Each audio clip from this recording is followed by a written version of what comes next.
Welcome to the Old Ways for the New Age podcast, where we weave the threads of traditional living into the tapestry of modern day life.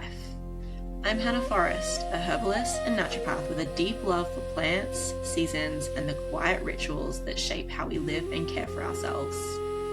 This podcast is an invitation to slow down and reconnect with the wisdom of the natural world through herbal medicine, folklore, seasonal living, ritual, astrology, and simple earth-honoring practices that can be gently folded into everyday life. I'm so glad you're here. Let's dive in. I wish to begin by acknowledging the traditional custodians of the land on which I live and record, the Wurundjeri people. I honour their enduring connection to the lands, waters, and communities, and I pay my respects to elders past and present.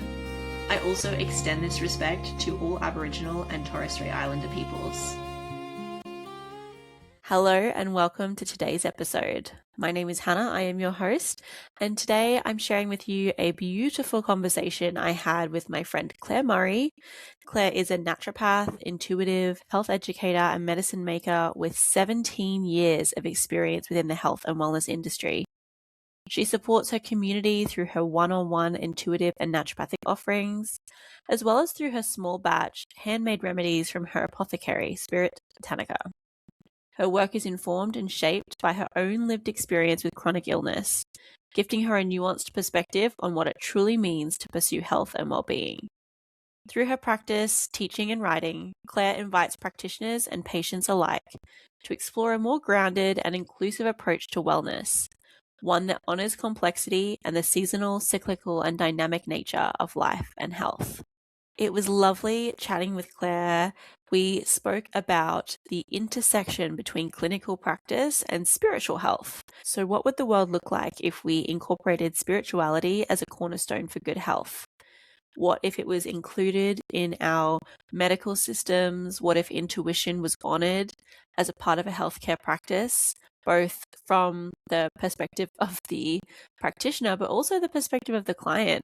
Because we all have an innate knowing about our bodies and our health and what we need, and this is very often not respected in the medical world. We talk about Claire's journey towards finding naturopathy, and we also discuss Claire's journey post-study and what that looked like for her, how she realized that there was something missing from the degree that she just completed, and how she went about filling that hole. Mentors that she's had, plant spirit experiences that she's had, and we also cover her studies that she's currently in with the College of Psychic Studies. I think that you'll find this conversation really interesting. I think if you're a person who has had a lot of exposure to the medical industry, I think that you will really resonate with a lot of what Claire said, and I just can't wait for you guys to listen. So without further ado, let's jump into the episode. Welcome to the podcast, Claire. It's so nice to have you here. Thank you so much for having me. I'm very happy to be here. I'm so glad we were able to make a time because you're one of my favorite people and I love watching you online. And I'm just going to secretly fangirl here, not so secretly. And so for people who don't know who you are and aren't yet as obsessed with you as I am, could you share a little bit about who you are, kind of your journey to the plants and to herbalism?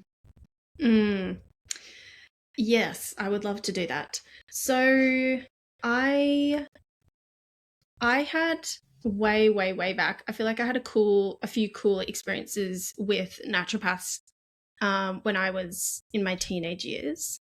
I think my physical health, looking back as I've gotten older, is something that I've always had to kind of tend to, even as a child.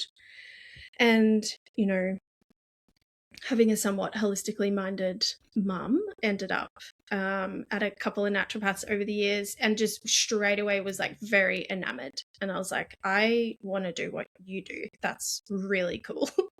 And so I remember I studied like all humanities, all writing, English type stuff in high school, and then just like enrolled in a health science degree because I was just like, yep, I want to become a naturopath without even maybe fully realizing. I think I'm just I think it was just always like the path for my career or, you know, vocation was always just like pretty clear early on.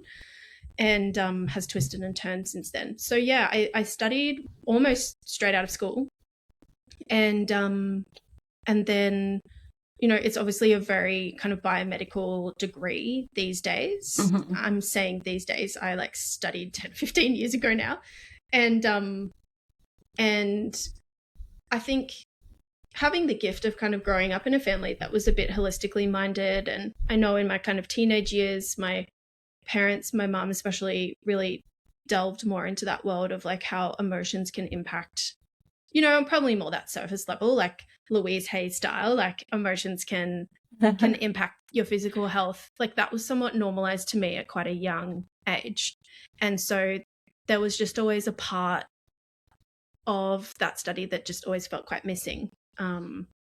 So, I think on one hand, I could answer that question by saying my journey to the plants was studying naturopathy, and being called to that from quite a young age. But I feel like the real call of the plants, came when I kind of had my own little like renaissance, probably 5 or 6 years after I had graduated. And I feel like I really started to understand what a herbalist was and get to know plants, on a deeper level, growing them, just working with plants in my local area, getting to understand what bioregional herbalism was,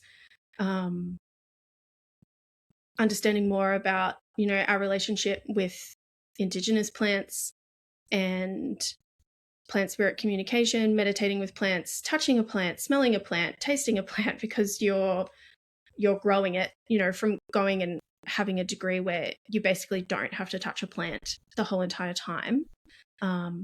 I think I went to Mudbrick Cottage, which I know is a favorite of yours as well. At some point, like I made the trip down from Brisbane in my little car and, bought a couple of seedlings because we then had to press them for like our one botany subject.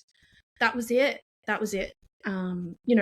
It's such a different world when you're actually getting to touch and taste a plant and look at it and spend time with it and ask it questions. And, it makes a lot of sense when you look at some plants and, for something like chickweed, you watch it grow in the shade and have these kind of lush, water-rich little leaves, and you're like, oh yeah, that actually really checks out, that would be a moistening and a cooling plant, Mm-hmm. and it's instead of having to rote learn all of that, you get it because you see it and you live it. Yeah. So yeah, I feel like we will unpack more of that journey Yeah. as we go forward, but that's kind of it in a nutshell, and a lot of that kind of awakening was around 2018 for me, kind of smack bang with my Saturn return as well, which can coincide with a whole bunch of health issues as well. So I think it's how many years ago is that now? Like 6 years already. So, it's kind of just been like the unfurling, the meandering, the unfolding, in the kind of 6 years from there as well. And just kind of deepening and spiraling back to things and expanding off in other directions. And, because then in 2022, launched my apothecary. And that was after a season of kind of upskilling in medicine making. So after going through that season of kind of getting to know the plants in a more real life instead of rote learning way, I then moved into, learning those skills in, well, how can I actually kind of grow them or source them from wonderful people as much as possible, and then, make them into medicines. And I did that a lot for myself and for other people in my life, and then started offering them to my community from there. So yeah, it's been, yeah, I feel like it's, yeah, I would say getting to know the plants has really kind of come from that second chapter of my career more than the first. That is amazing, though, that you were exposed to natural medicine so early. I think, that's not I don't think that's a super common story that I hear from a lot of herbalists. Definitely the piece about having like their own health experiences that have led them to the plants, or they remember playing with plants more in like a mud kitchen kind of way, but actually having parents that expose them to that so young, like that's really amazing. Definitely wasn't my story, but similarly to you, I did find so much missing with the modern degree that I think we've both done the same one, probably the Bachelor of Health Sciences, naturopathic medicine. Yeah. So there is so much missing, and you're totally right. You really do go through an entire degree it's supposed to be about, plant medicine and like, natural health, not even touching a plant. Like you may not even have, like you're lucky if you had lecturers that brought in herbs for you to actually taste in tincture form, let alone actually getting to lay your hands on some fresh plants, let alone that being in the climate in which they grow and understanding the mechanics of that and the energetics of the plants. And it really it came down to who you got per subject as to how much of that you actually learned. But it's same as for my story, where I basically, after you graduate, after you start to come into clinical practice and you actually are walking with people through their health journeys, you finally understand that there is that massive chunk missing. And so that's that embodied experience. So, and I harp on about this all the time, how, traditionally you would have been mentored by somebody and you would have got to see them make medicines and see how they incorporated plants into their everyday lives in very small or very large ways, and learnt the full faceted situation that is herbal medicine and the craft. So thank you for sharing that. And that's kind of what we're here to talk about, actually. We're kind of here to talk about the intersection between spirituality and energetics and herbal medicine and naturopathy and healing. So I'd love for you, we talked obviously about how there was something missing in your early training. But let's talk about, was there a moment, because how long have you been practicing now? Well, I haven't practiced much in the last 5 or so years since I had my son. But since you graduated. Yeah, is more what I mean. I graduated in 2012, so that was 14 years ago. Right. And so at what point in that journey did you really realize, I think you've just touched on it, but where you realized that you couldn't really just be considered a clinical practitioner anymore? As in, was there a pivotal moment where you kind of went, oh, this is exactly what's missing from my practice? Like, this is where I need to pivot, so to speak, and go and explore these other realms of healing and modalities. Because I know you've done somatic work and that kind of training. I think you work with flower essences as well. Yeah, I think it was all underpinned by that kind of longing and that ache of like, there is more to healing than this, that I felt when I started the degree, coming into it. Right.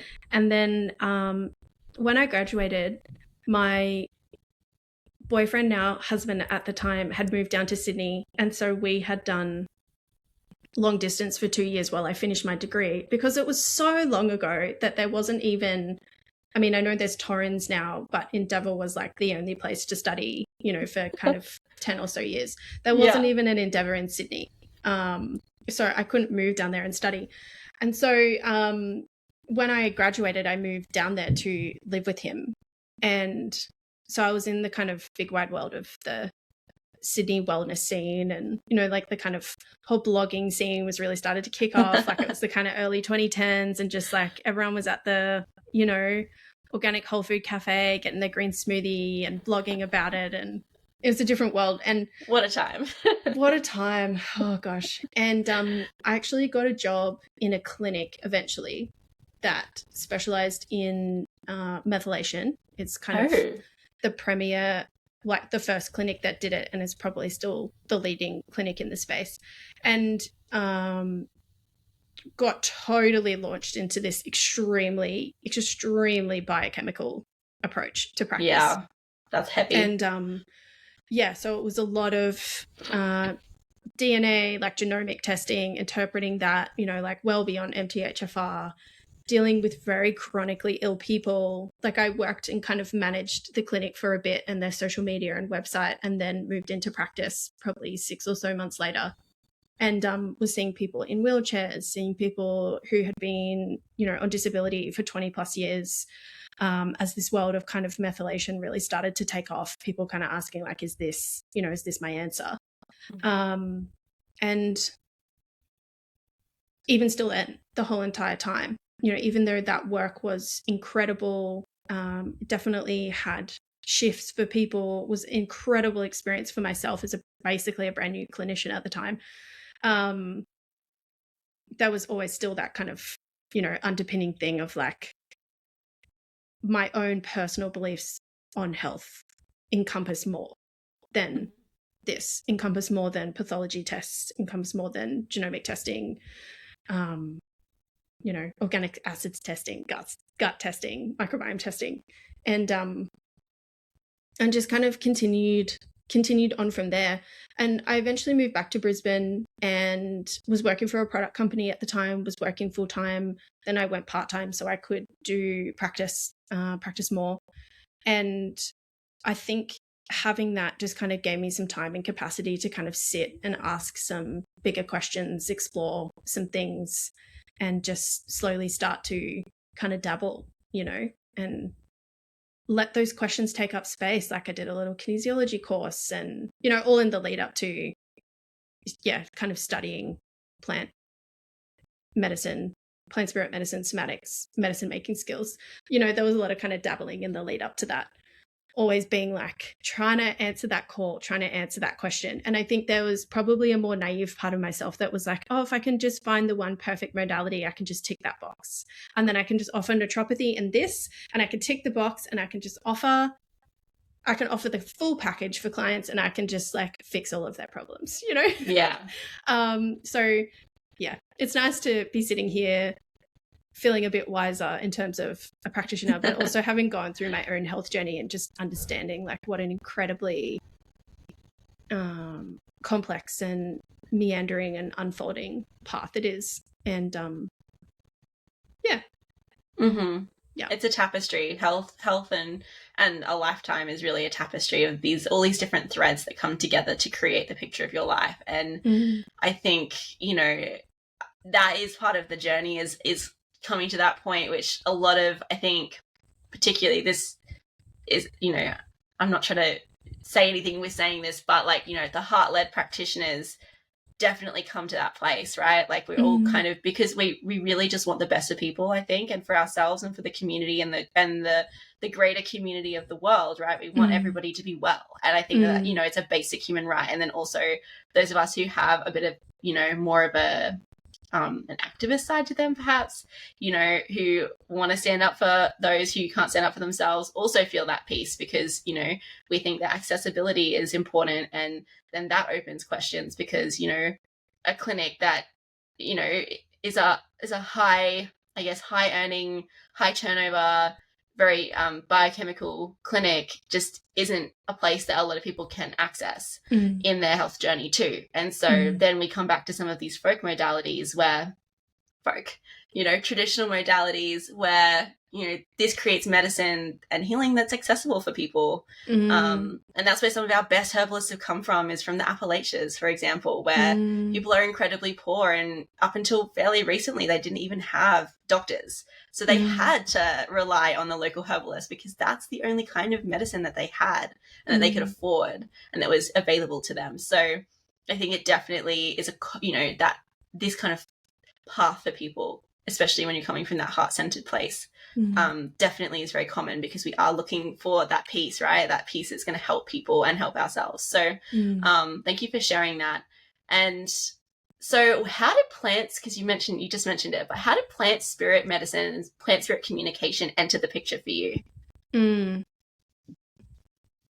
Yeah, I was. And could you explain it too for people who are like maybe brand new? They're probably not if they listen to this podcast, but just in case, in your context for your world, what does that look like and what does that mean? Yeah. Well, I suppose it's very underpinned by an animist worldview, isn't it? That, every kind of living thing is innovated by spirit and has a spirit. So how far people want to take that, especially living in the Western world, is up to them. But I think you have to have some degree of belief in that in order to kind of, nestle into the world of this work, I would say, because even reading books like Braiding Sweetgrass by, I'm so woeful with names. Kimmerer? Is it Wall or Waller? Kimmerer? Yeah, I think it's Wall. And just being so struck by the way that she spoke about, from her Indigenous perspective of, that there's an overarching spirit or life force, and used the term like to be a river, to be a tree, like the way that I I suppose the energy of consciousness is choosing to kind of manifest in different forms. And so, it's having that belief that a plant has a physical element just like we do. And then they also have a spiritual element, like a psycho-spiritual element, and they have that spirit that is innovating them, and contributing to that vital force and that life force. And therefore we can enter into, just as someone might enter into a meditation to access intuitive insights about their own life, or you go and see a psychic and you can ask, your guides or your higher self, someone can interpret those messages for you. You can kind of enter into a space where you can go and sit across from a plant and be like, hey, can you introduce yourself to me? Can you help me with this problem? Can you share more about your essence or your spirit, and what you're kind of here to offer the world? And I think always being very fascinated with the emotional and energetic side. Like I remember working at my job at the product company, and you end up working with some cool people that have done some cool stuff, and you have a whole bunch of naturopaths in a room, which is pretty cool considering how isolating our profession can be. That definitely has its merits. And I remember asking one of my bosses, like, oh, because we had like quite a cool library there, do we have a book, or do you just know of a book in general that goes through the energetic properties of plants? And I was meaning that psycho-spiritual side. And he was like, oh, and he went and got me this book and brought it over, but it was more like heating, cooling, moistening, tonifying, etc., drying, and I was like, that's not what I meant, but like also very cool, and had a whole chapter really getting into that as well. So I think I somehow spied, whether it was on social media or came across it, the books by, again, their names, Nathaniel Hughes and Fiona Owens. Okay. He runs the school, I think it's literally called the School of Intuitive Herbalism, in like the countryside in England. It's like, this is a new name for me, so I'm excited right now. Yeah, I can send you the photos. Yes. And they published these books, and one was called Intuitive Herbalism, and one was, it's this really small book, and it just basically describes, using herbs intuitively, connecting with the spirit of plants, like the psycho-spiritual properties of plants more than the kind of biochemical, physical, and how you can be prescribing them to kind of match those like psycho-spiritual ailments in patients, with those plants then having the resonance for, like the broken heart or the grief or the anger, or, and then they have another book then, which is this beautiful big, it's like between A4 and A3 sized hardcover. And Nathaniel Hughes is the herbalist, and I believe her name is Fiona Owens. I have to check. She is this incredible illustrator, and it is like this full page illustrations with like gold foil and pictures of the plants with like symbolism, geometry, like embedded into the image. So like they give incredible. You information. I'm just nerding out right now. I just need to see this book. They're giving you stuff just as much as the words do, and it's literally like a materia medica on. This was the book that I was longing to find, and it somehow came on the energetic, like psycho-spiritual properties of plants. So there's probably like, for how big the book is, because of these beautiful illustrations, there's maybe like 10 or 15 herbs in there. And I was just like salivating. And so I didn't quite know what they were, but it was that moment of like, you see something and you're like, I have to. It was like that immediate intuitive hit. And they were quite expensive. It's this like stunning book. But to, ship out from the UK. And I was like, take my money. Like, I don't know. And not quite understanding. And so I think that was a little spark. And that really was like this beautiful seed planting beginning to blossom. And then it was just opening up that world, that becoming part of my worldview, integrating those thoughts and beliefs and ideals about these plants that I had learnt from a very like physical biochemical perspective in our herbalism subjects. And, I think once your kind of eyes open, you then realize, or whether or not it was kind of emerging, in the Australian kind of naturopathic sphere as well at the time, or if it's always been there, I'm sure it has in its own ways. But I then came across the work of Heidi Wedd, who's like an amazing grassroots herbalist in the Northern Rivers. And because I lived in Brisbane at the time, was childless, carefree, lousy with time. She would run kind of herbal intensives where we would make like kind of herbal alchemy intensives where you would make a spagyric, which is like a specific herbal extract that's quite rooted in alchemical concepts. And a large part of that is that, you know, you kind of go through this purification stage. You make 3 different herbal extracts that represent the kind of physical, the spiritual, and the soul aspects of the plant. And then you combine them all together. And, you know, it's a very alchemical viewpoint, but going through that kind of purifying and making those extracts is meant to kind of then purify and expand the consciousness of the plant that you're working with.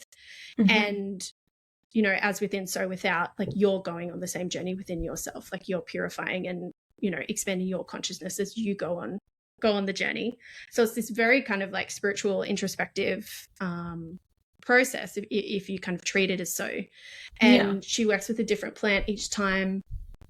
That intensive was with Tulsi, holy basil. And so, you know, she was this beautiful, gracious, benevolent, you know, first herb that I spent so much time doing plant spirit meditations with this wonderful group of women under Heidi. And a very alchemical thing that you work on the planetary, you work with the plant on the day of its planetary ruler. So, you know, the planetary ruler for Tulsi is Jupiter. Jupiter day is Thursday. So, you know, I'd like head down there every Thursday and just lots of shamanic kind of drumming, getting into a meditative space, asking a question, setting an intention, and then going in and like meeting the spirit of the plant, going around the circle, you know, like realizing the common insights, the common threads and the underlying themes that we're all getting from kind of meeting her, but also how different they all were at the same time. And there was something that Heidi said that really stuck with me, you know, one of many things, but her kind of saying, you know, it's just so important that we keep working with the energies of plants and that we keep meeting them and asking them questions, because just as the consciousness of humanity, of Earth continues to evolve, the consciousness of plants continues to evolve. And if we're working with materia medicas that were developed hundreds of years ago, you know, as herbalism started to become, you know, more recorded, more written down, passed on in that written format, you know, we start getting like chamomile is for this, calendula is for this. Like we're now 300 or 400, 500 plus years on from some of those things being established. Like they might have more things to offer us. They might have additional things to offer us. And it's a very different world that we live in now compared to what, you know, the people who were the Culpepers of the world were dealing with. You know, pros and cons for both. But, you know, let's never stop asking the plants questions, which it just really stayed with me. And yeah, from there, I also attended the Root and Branch Herbal Conference that ran for a few years. It was kind of like not attached to any kind of supplement company, run by just like rad grassroots herbalists, you know, elder wise women, elder herbalists in the kind of Australian community. I believe a lot of the people that now make up Estuary Learning presented in that kind of space. Yeah, and it was just emerging and just getting established as that conference was running.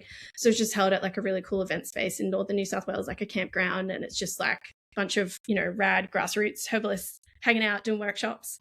That's amazing. So it felt very special to be a part of that little piece of Australian herbal history. And I was also remembering as well, I did a plant spirit medicine course with Pam Montgomery, the American herbalist, who her whole body of work predominantly focuses on plant spirit medicine.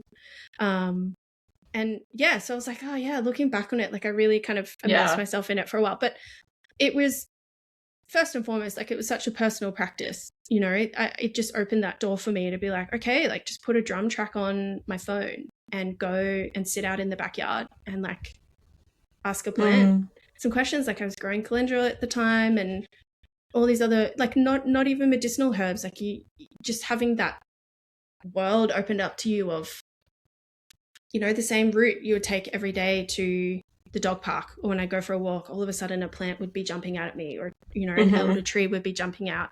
Like, oh, okay, like if I can ask you some questions, I'll get to know your name. And once you know someone's name and you've made an introduction,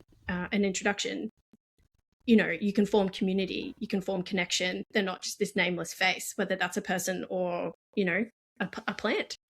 So I just felt like I was making all these new friends in my neighborhood, really, and in my backyard. And yeah, I just have a journal from that time that's just filled with insights from that's just amazing that you wrote that down. Yeah, meditations that I do, and just like the insights and learning, and just felt like I was getting to know all of these herb friends and on such a different level. And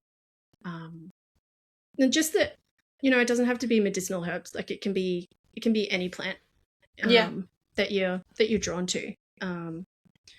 And I mean, that's like one of the beautiful things about working with essences too, is you can work with any plant, not just the ones that you can ingest, which I think takes that, you know, idea and the concept that you're talking about to that place where you can just, you know, walk up and meet any plant and be able to have an experience with them rather than, you know, having to, I guess, narrow your focus to plants that we would just use in a clinical setting or ones that we would ingest.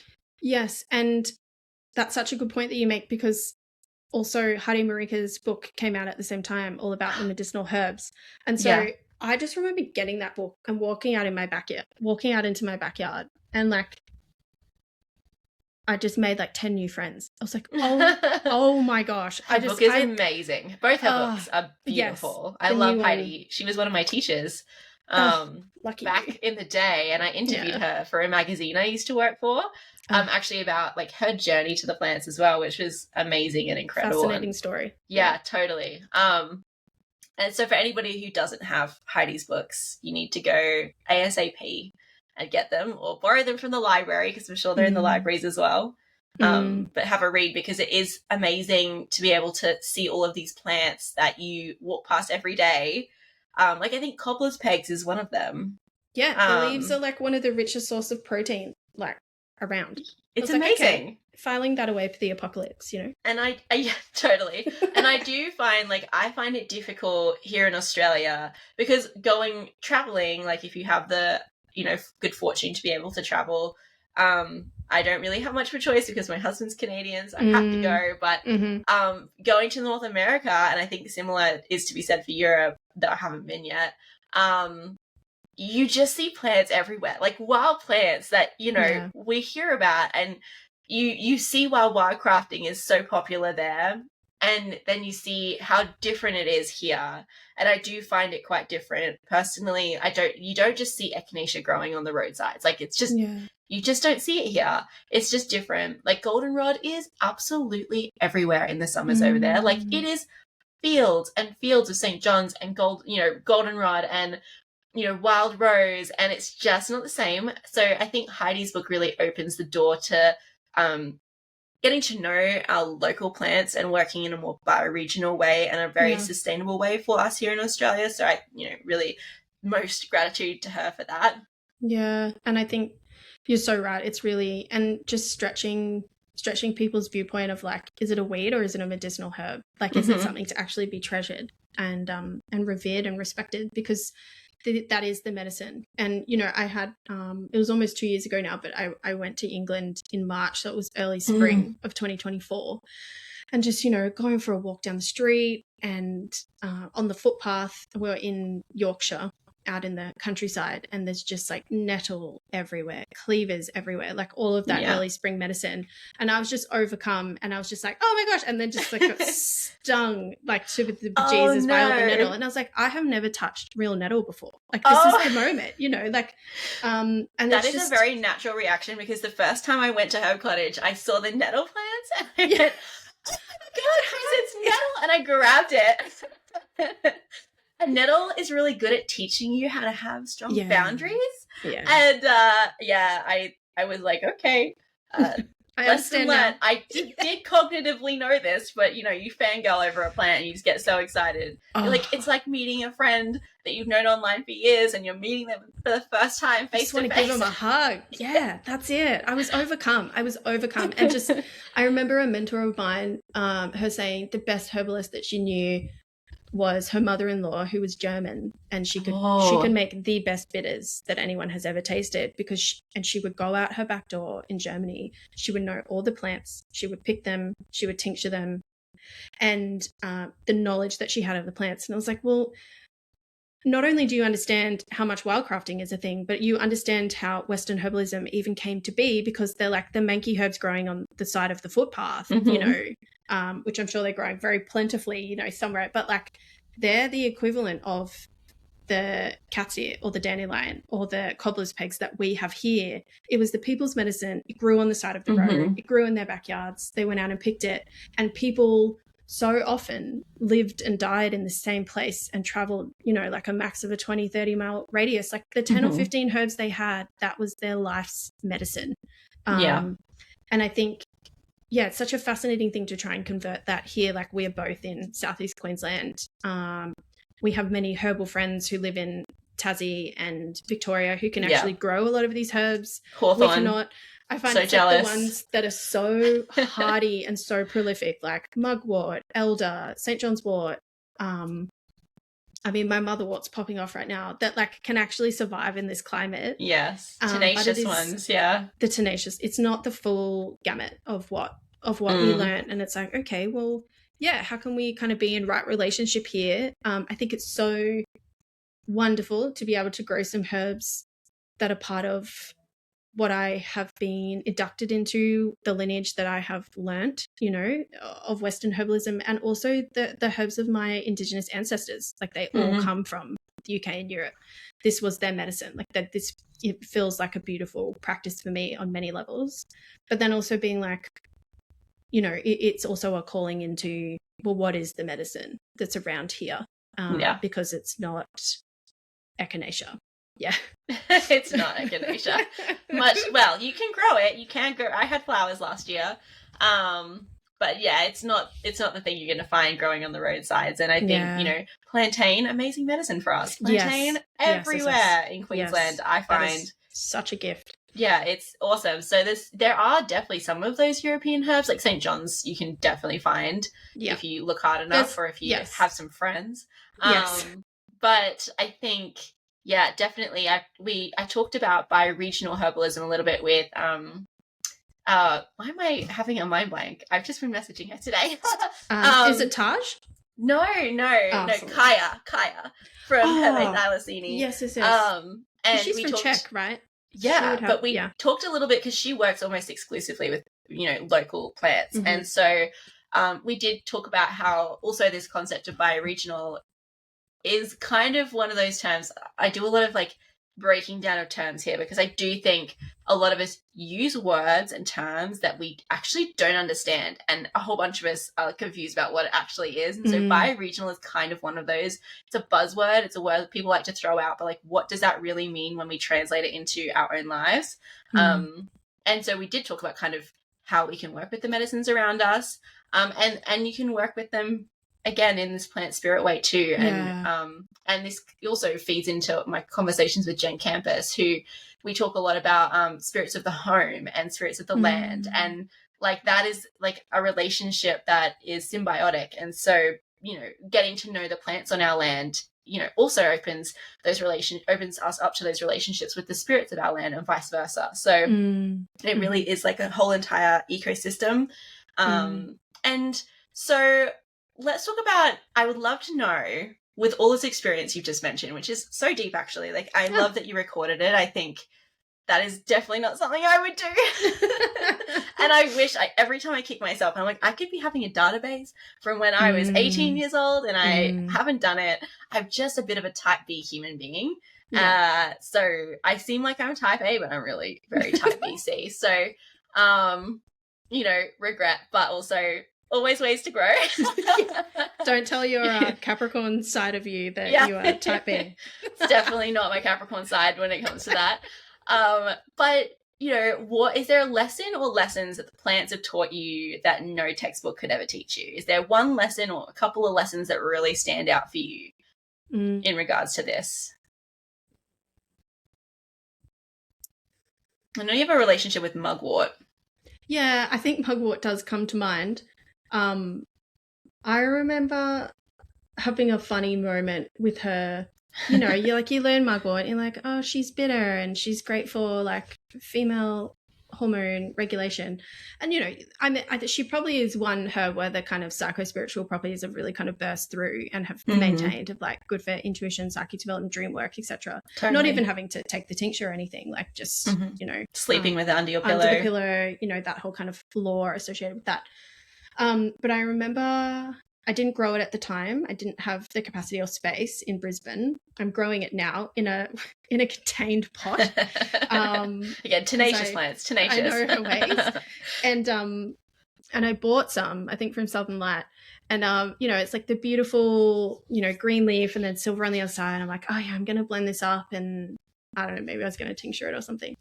And then it like pretty much burnt out the motor of my of my blender, because once you actually work with mugwort, like she's just like really, it's almost like cotton. Fluffy. It's really kind of fluffy, wiry, like coarse, fluffy at the same time. Yeah.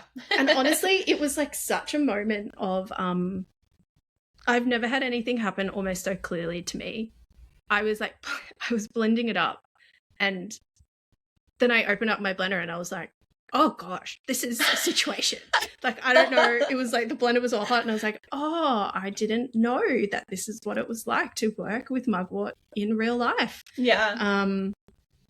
However, yeah, the few years back that I would have been doing this, I literally heard like a cackling in my ears. I was like, what just happened? It was like old crone, full like trickster, like you thought you knew me. You're like surprised, you know, like I'm kind of the old crone that has so much wisdom to offer, but like I'm kind of not missing the point. Like life's meant to be a bit fun. I'm maybe going to pull a little practical joke on you. I'm going to keep you on your toes. And I was like, yeah, that's really her vibe, isn't it? Yeah. She's like, psych, I'm gonna trick you up. And I think, yeah, like you have an interaction like that every single time you ask a herb to introduce themselves. You know, you can, like herbs, there's so many nervine herbs and you can meet them all and you're like, oh, okay, now I understand how St. John's is really for all things associated with light, and for someone who's lost the, you know, connection with their light, their inner light. And then something like ashwagandha, like you just feel like you taste it, you hold that plant and you're like, well, it's a root, like it's grounding me. It's working on my adrenals, like that denser lower in the torso part of myself. Then someone like Tulsi, where, you know, you meet with her and it's very much about the spirit world and consciousness and connecting you with your higher self and higher energies, and that kind of like settling that mental plane that can get busy and overactive and anxious. And so, yeah, I think, thank you for sharing every single that. interaction. Yeah. You know, it gives all you the something. time. Yeah, all the time. Yeah. And so, you know, do you feel that certain plants show up for us at specific times in our lives? And do you see this play out in your interactions with people in maybe a clinical setting or just in your life? Yeah, I mean, I think it's probably quite profound how much that can start to happen, right?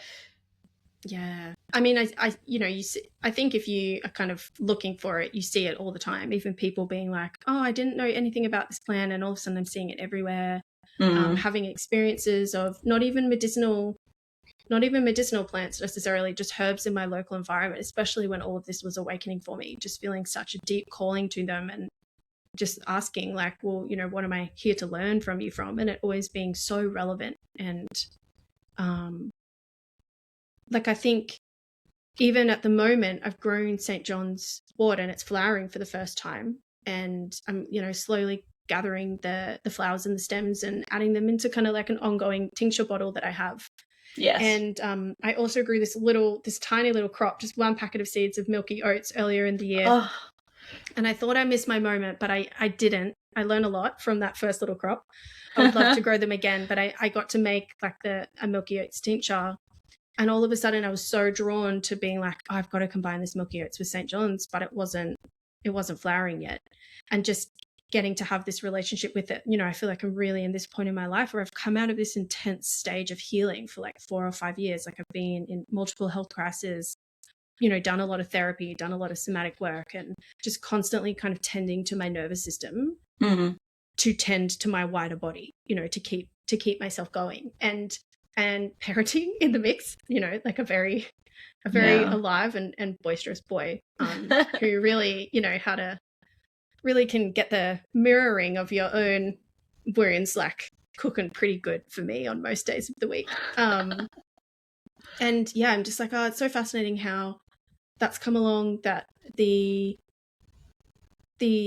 bitter kind of liver element of St. John's feels like very valid for me right now, with what's been coming up for me, like just working on that element, and then also combining it to be like, yeah, like let me kind of reconnect in with my inner light, with my inner strength, you know, reconnecting kind of with the magic of life, but also doing that kind of deep restoration of my nervous system after a really, really intense period, and just feeling like it would be not so much band-aiding me if I did it in previous period, but you know, you can definitely use herbs to kind of hold you through a time because they're so beautiful for the nervous system.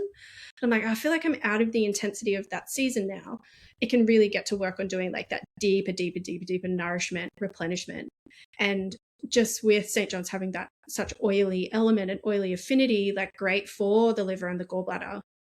But also like our nerves are extremely fatty tissue. It's been like, yeah, just kind of going in to do some coding, some repair, like the parts of my brain and my nervous system that have like literally been fried, for lack of a better term, you know, over through stressful periods, just kind of coming in to kind of do that rebuild. And it's like, yeah, it just kind of feels like right on time. And that's it's not as surprising anymore, but it's like never stops being delightful. It's so interesting that you mentioned I forget now what your exact wording just was, but about, you know, work, like letting a plant hold you, or, you know, working with a plant, relying on a plant during a time where you really need their support. I think that's interesting too, from like that relationship with the plant perspective, because there is also a difference between using a plant prescriptively just because and kind of to mask symptoms, right? Or to deal with something on a surface level, like, I don't know, maybe chamomile because you keep eating dairy and I don't know, you've got a bloated tummy, right? Yeah. You know, doing that as a Band-Aid. But then also the difference being that you can work with a plant and rely on a plant to hold you through a time in more of a relationship way. So that, you know, I really see this quite often with nervous system, right?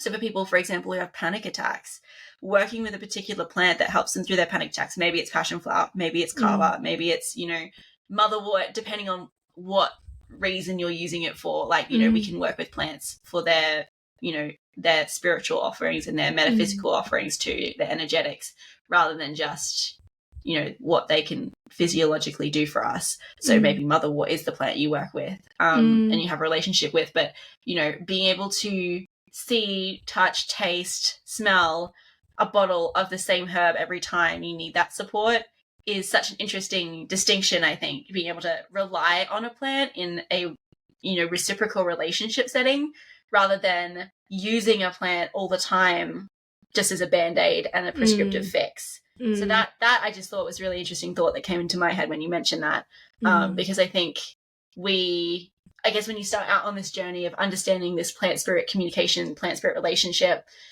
you do go, oh, people, you know, and even in naturopathic medicine, right, people talk down about people using things prescriptively, and like you don't want to, you know, fall into the trap of green allopathy, which happens quite often for people, especially if they're new to it, I think, you know, because you don't know what you don't know. But, you know, actually when you move through all of that and you get to sort of, you know, more mature part of your relationship with plants, you get to see that you can have those relationships in a different way. So that was really interesting, just a little reflection on what you said. But have you ever had a plant challenge or disrupt the way you thought healing should look, or the way you expected healing to happen? Good question. Have you ever, because I know, for example, some people, my aunt drank a cup of my so this tea was chamomile, passion flower, and oat straw, and she had a reaction to it. And I thought that was really interesting because I was like, it's about like the chillest She's not on medication. It's about the chillest batch of herbs you can really have together in a tea. I've never had anybody have a reaction to it. Yeah. So I thought that was really interesting, and I would have loved to know what was going on for her at that time too, which I don't know, but yeah, sometimes people have interesting experiences. The exact same experience. I would probably say a deepening and a learning that I've had to come into is part universal and part specific to my own body, in just when you have a really sensitive body, that it is like you have a really sensitive body, and so you actually, you know, you are best existing in the world of subtlety, and coming from, you know, a wider culture, my own patterns from my own lived experiences, where it was very much about like push through, push past your boundaries, push past, like don't be in touch with that subtlety, like go push, strive, perfect, be the good girl. You know, get the straight A's or whatever it is, like excel and strive, even if that is at detriment to your own self, even if your body wants to be moving at a different pace, even if you pay attention to the subtlety, your body is actually giving you all these little cues of I'm tired, or I need to rest, or I want more of that, or I need to pivot here, or I need to change that up, or this is great. You know, you kind of lose touch with that if you're like, oh, I have to be at 100% every single day of my life and strive and overperform. And then kind of associating that, you know, with like more is more, like, oh, tinctures are the strongest and tinctures are the best, so I have to do that. It is predominantly what I offer in my apothecary, because I have loved tincture making and I've had the equipment to do it, and it gives like that amazing shelf stability. But also then going through my own period of being like enormously inflamed and like really histamine intolerant, and then being like, tinctures, alcohol, this is interesting, like what am I kind of being called into here?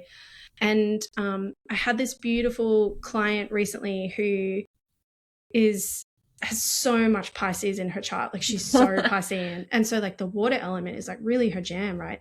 And she was like, I find teas more potent than tinctures. And that was actually quite a beautifully disruptive moment for me. I love that. It was a continuation almost of like a personal journey I've been on, of like, if you are truly in touch with your own energy, your own essence, and you know, if we as clinicians and practitioners can really sit with the essence of someone, like what is right for them. And things like astrology, astroherbalism can be really useful tools in ascertaining that, like case taking, constitutional, energetic questions, but just kind of being attuned to that. And it's so nice as I get older and go along, and all the gifts that my own health journey have gifted me, of like, what if a tea is like the most wonderfully potent thing that I can take? Like, of course. Yeah. What if an essence is the most, and there, of course, like there's been wonderful times where any kind of, you know, each particular medicine has been like the most potent. So I think it's been nice to see my own personal unravelings kind of then be reflected in my herbalism journey too. Of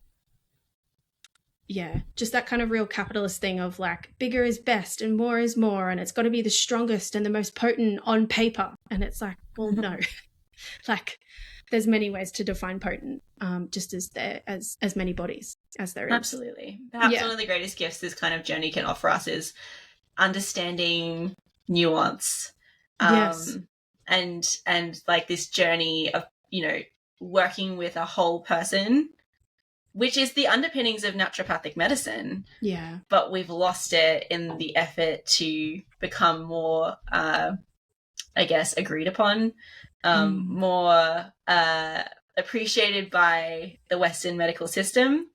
And so it's a real shame, because that, you know, it's absolutely correct. And, you know, for some people who are really sensitive, like my cacao is stiff. It always reminds me of that scene in Gilmore Girls, if you've seen Gilmore Girls, where Luke accidentally dumps like 10 times the amount of cocoa into a batch of brownies. And he's like, I just thought of you instantly, Lorelai. She takes a bite. She goes, whoa, ooh, I like it. And it's kind of like, that's kind of me with my cacao. But then I have friends who literally have like a teaspoon of cacao, and they have to have it in the morning, because if they have it at night, they don't sleep. Yeah. Now, my body cannot relate to that. We are, Yeah. me and cacao, best buds. Like, Yes. two peas in a pod, and no, caffeine has no effect on me whatsoever. Wow. So my mom is kind of the same, in the sense that, like, she can, have certain beverages and then just go to sleep. And I'm the same. I could have cacao at like 9:58 and then probably fall asleep by 10:05. Oh my gosh, stop it. So like this really shows you though like how different bodies are. Yes. Because I also have trouble with feeling effects of certain herbs because my body is so just like we're chilling, Yes. like whatever. Yes. And people are like, what do you feel? And I'm like, I don't know, because my Nothing. body is just kind of like, cool, just yeah, great, awesome. Yeah. Granted, that's not to say I don't have my own experiences with plants, because I do, and I definitely notice things, especially when I use things for a period of time. I'm able to see, but for me, it's not always like that instant, oh, I feel this in my body. Whereas for friends of mine, like literally that's all their experience is just feeling everything all the time. And so for them, flower essences work so well and are so potent. And sometimes that's even better than a physiological dose of a herb, because a physiological dose of a herb can make them feel sick. Yes. Whereas they take a flower essence or, herb essence, leaf essence, whatever it is, and they can really feel those effects and see it in their lives reflected in their bodies, in their experience. So that really is that the nuance I talk about all the time, and that's because it's true, and that's healing, and that's health in our bodies and the world, and it would be a boring place if we were all the same. Yes. But I think that's the gift. That's such a gift that we get from learning from the plants and having a relationship with them, because every plant is also different. And you'll also have two different, the same plant could go out and live in two different places and have, learn to thrive in those two different locations and have different constituents that are higher and adapt. And like that is such a beautiful reflection for us to take back in our own lives as well.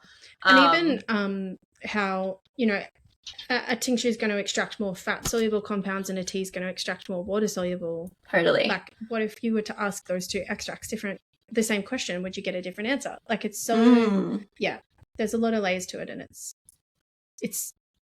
there's even been so many circumstances where I've seen the same two plants growing right next to each other, and one is thriving and one is not. And you're like, well, that is the joy and the gift of working with plants in real time, because you could be like, I know which one I'm going to harvest. I know which one I'm going to work with. There's even questions you could ask the one that's not thriving. That would be really, really valuable and interesting. But if your life is continually getting herbs in brown bottles or, dried herbs in packs, which I understand, like.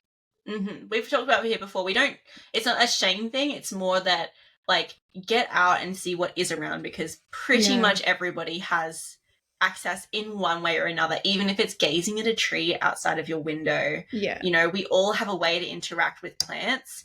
So even if it's the parsley you order in your groceries, and like if that's all you have, taste it, see what it tastes like on your tongue. There's always something we can learn from the plants, but definitely nothing is a replacement for that tangible like experience of being able to go out and physically feel, smell, see, observe where a plant is growing and have that moment with them. For sure. Absolutely. I know that you're also studying psychic studies, so this is fascinating, and I would love to know a little bit more about that and kind of how it's working in with your perception of health and wellness and illness and intuition. Yes, it's very much unfolding. It's very cool. It feels like simultaneously learning a new skill and also remembering a skill, and the culmination of, all of this work that I've really been doing kind of not that long after I graduated, like a kind of good 10, 13 years of work of tuning in and, converting that work in with patients. But yes, I think it allows me to ask bigger questions, because our health, our physical bodies and the people that we are sitting here right now are the culmination of so many things. The culture we live in, the food we eat, all of that diet and lifestyle stuff, our lived experience, yes, our nervous system, yes, our emotions, and also, what themes did we sign up for in this lifetime? Like, it's definitely a part of my spiritual beliefs that we we choose to come here and have the experience that we're going to have, which can be, harder to reconcile in some scenarios than others. But, what if your health is largely impacted by your ancestors or your lineage, or, it's allowing to kind of zoom out and kind of like ask deeper questions. And, is something part of your life path? Is healing a part of your journey, in this season, in this lifetime? Or, I talk a lot these days about the balance between effort, like looking after our bodies, tending. We have this physical form. I believe it's our responsibility to tend to it, in all the ways that are responsible. Mm-hmm. And then also we have acceptance. And I feel like in this culture, in this world that is like strive, like the wellness world, which is a lot about, you're pure if you're well, you're impure, you're morally less than if you're unwell. Yeah. And it really is so hard for us as a wider culture to soften into those, which are very actually active processes of accepting what is, of surrendering to the way things are right now, and that they might be different in the future one day, but right here, right now, this is how they are. And that health and illness are a part of basically every single human experience. It's just maybe at what age you will experience it. Yeah. Disability will come for all of us at some point. It's just a matter of when, because we all die. And so, for most people at least, they do a dance with illness to some degree in their lifetime. So it's kind of like, just being able to zoom out and be like, what is someone's wider life path? What is their journey? What are they? Because you can just, even the sessions I've done with people so far, and even reflecting me, working with psychics in the past, like you can come in this very mental space and overthinking and worrying, and you can leave being like, like, I trust the unfolding. Like I get it, I've kind of been able to be gifted that little bit of insight. And I'm not meant to, that I was doing a session with someone this morning, and it's kind of like, the point of our life is to not learn all of our lessons by, she was in her mid-30s. By the time we're 35, like literally the point of a lifetime is to journey and journey and journey and journey and journey and journey and then die. Yeah. We can't we can't do it all, but we get really caught up in like, oh, I have this thing and I need to fix it, and I have this thing and I don't have the answer for it, and I have this thing and it hasn't happened or shifted yet. And it's like, some things are for now, some things are for 5 years time, then some things are for 20 years time. Like I think that's a larger kind of rambling answer, but like that is a truer reflection of life and health to me than this linear, neatly packaged hero arc of, you go on this enormous struggle and you pull yourself up by your bootstraps and you take the things and then you're better. And it's like, life is not linear, life is not static. We live in a very homogenous society, or a society that's trying to homogenize us all, really. And it's like a cookie cutter thing, right? Where we should all be the same and we should all be achieving and we should all be like reaching goals and making goals. And that's actually really just absolutely not the point. And one of my mentors, that mental game you're talking about, I think is also very common in the wellness sphere, which, the wellness sphere could be an entirely other conversation. Yes. And maybe will be, but I think, he always talks about the so whats, because there's a lot of people, especially in the health space, who get in this, mental game of trying to break it all down and understand it all, and like, go on journeys and all of these things where he kind of says like, so what? Like, you get to a point where you're like, how is this actually improving your life in this present moment? Like, how is this really helping to further humanity? When the person next to you is suffering, or, there's something that you need to attend to in your real everyday life. And I guess I'm really quite the opposite. Like, I have interest in things like quantum physics and things like that, but reality is I actually just love working on my little life. And that's a huge direction I'll be taking in 2026, is kind of talking more about these everyday, casual magic and everyday rituals that support your well-being, because they're the things that bring you joy ultimately day to day and make life a little bit easier and more pleasurable. And I think that's definitely a big message we should share with people, because also it shouldn't all be hard and sad and intense.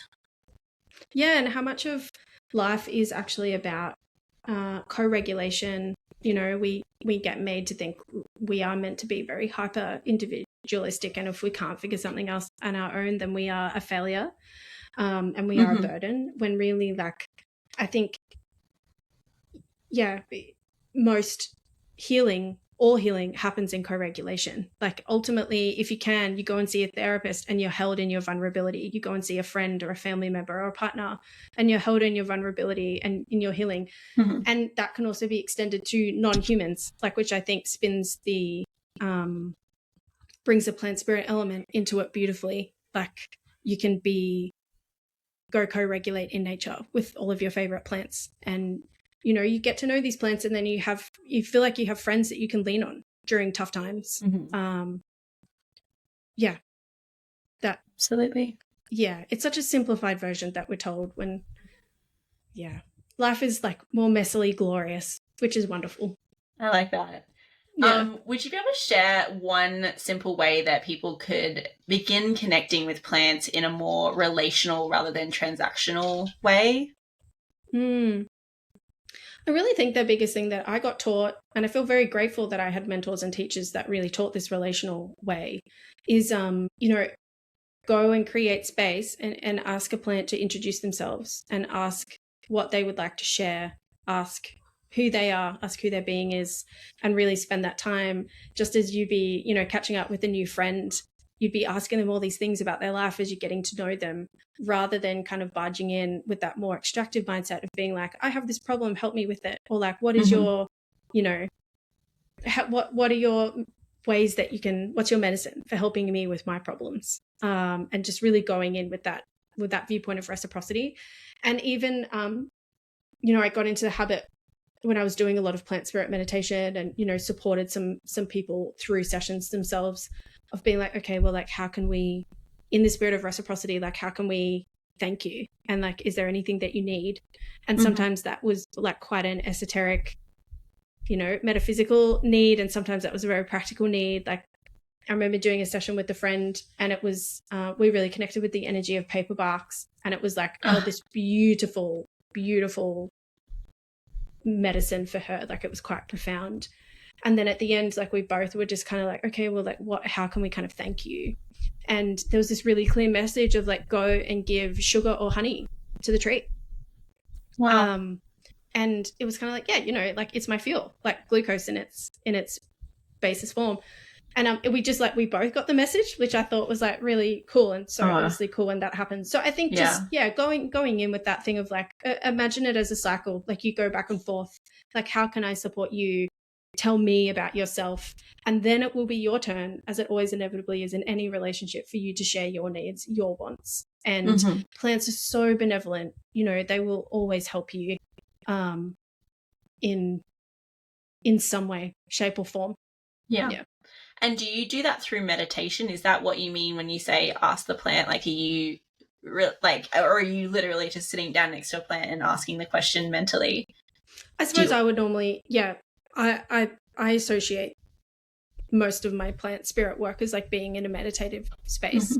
I think it's fascinating that you bring that up also, though, like being in this season of motherhood, and like a lot of those, you know, very specific practices that I carved out a lot of time for, like embodiment, somatic practices, plant spirit, like general meditation. It kind of, I've reflected with other mums before in these early years, especially, it feels like your whole entire life is one big spiritual practice, because you're constantly being called into like regulating your nervous system, looking at your wounds, you know, like by your child, tending to yourself. How much can I ask for help? How much can I receive help? Like, just all of these things that can start, you know, is there martyrdom that I'm trying to unpack? Like, who am I? Like, you're just like, you're in a perpetual soup of like self-development, you know, as you choose to dip in and out of it. But feeling like in this season, a connection with plants that is more inherent and like available to us. Like, I live on a different property now on the Sunshine Coast, and there is this gum tree like just over there, and you can tell it is like the central spot. It's technically on my neighbor's land, but watching all of the birds, that like it is like the central tree. It's the meeting place. It's the place, and it's like I spend so much time looking at that tree, sending love to that tree, being excited and delighted by what is happening in and around that tree. That's like, oh yeah, I definitely feel like it's not been that explicit, like sit down, but like how much time have we spent together, like in each other's presence? And it's, you know, it's that innate, like it doesn't need to be this big fancy thing. It's like always available to you. You know, I've had friends, especially mothers, talk about like how easy is it to co-parent with nature, like getting outside with your child. It's so regulating for everyone. And yes, there's all that science about being out in green space, yada yada, but it's like it's also the mixing of your energies with like every single wonderful plant that's in that place, and you're all just kind of like bouncing off each other. So, you know, I think in whatever capacity someone desires to connect with a plant, like you can, or whatever capacity you do have also, because that's very different in different seasons of life. Yeah. Definitely early motherhood, you may not always have time for that sit down, like long meditation where you go on a journey. But that does not mean, and especially the more you can kind of get back in touch with yourself, which is a journey itself, understanding your own intuition. And like a lot of people go, is it anxiety? Is it intuition? Like, what does that actually really feel like in your body? And I know we've covered this on the podcast before, so I won't dive deep into it today, but once you understand what is your intuition and where that comes from in your body, in your mind, what that feels like for you, and you can identify that, it is easier.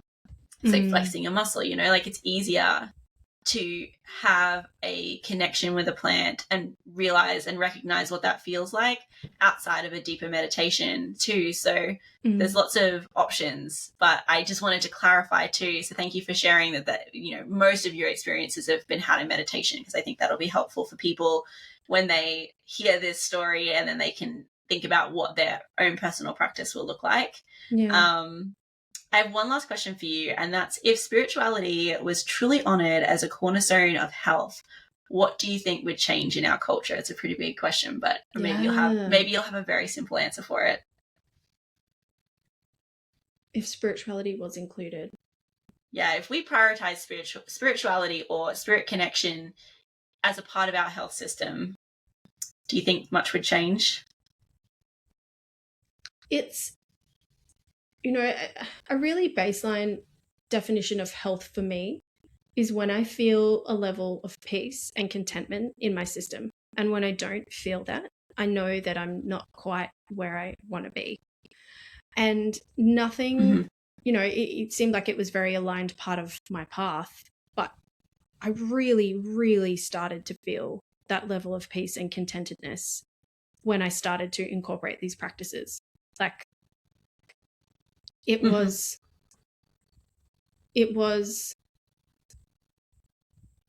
the deepening my relationship to nature, which is inherently an extremely spiritual thing to do, that really allowed me to, I just started wanting for so much less. Like I felt so energized, enlivened. My cup was so filled by walking outside and spending time getting to know the plants in my backyard. Like that hole that can be in us, or perceived to be in us, that culture tells us is in us, that we need to consume and look externally to ourselves. It's like we are a being of nature. And as much in this Western world, living in a non-Indigenous way, that we can return to that. All of the little practices that we have allow us to kind of quiet that wanting and fill that hole with returning to nature, remembering that we are a part of nature. And I always describe it as just coming closer to my center. Like just the closer that I am to deep within myself is how I perceive it, the more peace I feel. And like I am Libran and very Libran, so I suppose that like is a very cliched on brand, and not everyone would maybe have that on their highest list of values, but like understanding, and also understanding what my spiritual beliefs are, and having nature, from that animist perspective, from that plant spirit perspective, which is really informed by that animism, it allows you to understand that by connecting with that spirituality, that's a health promoting practice. So whatever that means for you, it will contribute to and amplify your health. And, I think people see that maybe more so with Indigenous cultures, you know, and how that reciprocity is so deeply embedded. Like they don't even have a word for reciprocity because it's just this innate part. Like how you can't define an Indigenous Australian without their land. Like if you take them, you know, from what I have learned from Indigenous people, if you take them away from their Indigenous land, you can no longer truly define them. And it's like that's a really big hole for me being here as a result of colonization that I'm trying to search for and fill and make some kind of peace with and understand. And, you know, being with nature is what is the answer to that. So I suppose, you know, nature largely informs my spiritual practice, but having such spiritual beliefs, you know, I think from the culture that we like, I grew up in the Catholic Church. Generations before us, you know, were largely involved in the church by whatever denomination.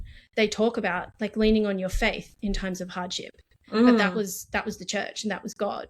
But it's like through the last 5 years that I've been through, like enormously challenging times, it's your spiritual beliefs that you fall back on. And that was such a balm to my mental health and to my emotions and my energetics to be like, okay, some of my spiritual beliefs are like, I choose to come here and have this experience. I am a being of nature. Like all the beings of nature are alive. I have the capacity to be in relationship with them, to co-regulate with them. There's a wider unfolding to my life and my life path. And, you know, I can't remove Earth from that. And that I have Indigenous ancestors who had an innate connection with the land. Like there is a remembrance of that in my bones that is always available to me. Like they were all things that I fell back on that helped me cultivate faith and trust that I would get through this period and that, you know, all things eventually change. Like the true nature of life is change. So yeah, that's probably a few different aspects. That was awesome. And I can tell that like those things that you just said have been like mantras for you because you're saying them like they've, you know, you've repeated them a lot of times to yourself. And I think that's great too if people want to take that and let that inspire them to come up with their own, you know, I think that obviously like the science that supports it, not that we need it, but, you know, affirmations and these mantras can really be helpful, especially if you're in a place where you're struggling and you need that kind of anchor for yourself to come back to feel better, like more in your body, more in the present moment, and be able to see a light at the end of the tunnel. So that, you know, I think that in itself is a perfect way to show that, you know, if we incorporated spirituality into our health systems, it would probably radically transform the space. But again, our systems aren't necessarily built for health, are they? Anymore. Yeah, but I think true, like to your point, you know, this is kind of some of the magic that we have. Like, let's make it a question on all of our intake forms as practitioners. And I know there'd be practitioners out there already doing it. Like, what are your beliefs? What are your, and you know, that can give great insight into what's going to be motivating and useful and anchoring for a patient as you kind of embark on a journey with them too. Yeah, definitely. In terms of wider healthcare, like, yes, ambitious, lofty goal. I think, you know, I've always said from the very beginning of my journey as a, you know, on my way to becoming a naturopath herbalist, you know, that I think that collaboration is absolutely like the dream, that we can bring the two spaces together and be able to offer collaborative, truly holistic healthcare that gives us all of our options available and that allows practitioners to really work with each other. And so I would love to see that happen, but obviously it's still going to take time because it originally was one medicine and we've separated it out.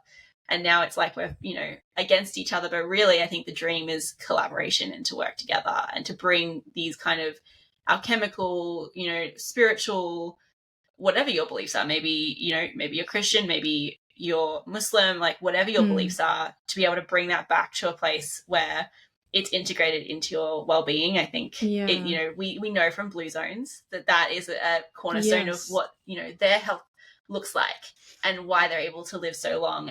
And so bringing that back in Western space, I think would be amazing. But thank you so much for this conversation. It's been so great to be able to talk to you, and also coming like from somebody who is a clinical practitioner and has had similar experiences to me in kind of doing the degree and seeing that something was missing and then reintegrating it and relearning it and re-remembering it and bringing it back into what you do now and what you offer to people. I think that's great. So how can people find you? How can people access your work? What do you offer at the moment? Yes, well, I'm mostly on Instagram and Substack in terms of social media and platforms. So my Instagram handle is the Claire Murray. Hopefully you will see I will put all of Claire the information somewhere in the show notes. Yeah. I have a Substack called The Lady of the Ways, and that has explored a lot of my kind of unpacking of the wellness world, purity culture, reflective of my own journey that I've been through, in the past 5 years. I go into all of that in a bit more detail there as well. And my website is naturopathiclairemurray.com. So I have my Spirit Botanica Apothecary on there under my website. So that is my full medicine maker element there, which is just such a joy, so life-giving, and getting to work with the plants in that way. And then I also have my one-on-one work that I do. It's always been a version of naturopathy, since I've gotten into this work, that is more a combination of intuitive insights, emotional release if that's needed, also can do the biochemical, pathology interpretation if needed, looking a lot at kind of constitution energetics, like what is the constitutional signature and picture of someone's body, and then, kind of matching the right remedies there. And I'm assuming that will, start to incorporate more kind of that psychic element too moving forward, if that's something that someone would want to incorporate as well. And that's my kind of little online homes. Yeah, thank you. And I am so excited to see what comes of these psychic studies and how that might kind of weave into the work that you're already doing. I'm so fascinated. I have to look into it and see kind of what you're actually learning, because that sounds awesome. It's great. But I really do appreciate you coming and sharing your story and kind of unpacking a little bit, like the surface of, because I mean, this topic is so deep, but the surface of kind of, spirituality meets herbalism meets naturopathy meets the wellness space, and kind of how those things intermingle with each other and how they influence our everyday lives and the state of health in our bodies and our minds. So it's been great having you here. And again, I'll put your details in the show notes so that people can find you, and hopefully I'll talk to you very soon. Yeah, thank you. Thank you for your time, your presence, your wonderful questions. It has been a joy. Being able to talk about things that you're so passionate about, like, it's just so easeful and wonderful, isn't it? So it is. Thank you from me. Yeah. See you, Claire. See ya.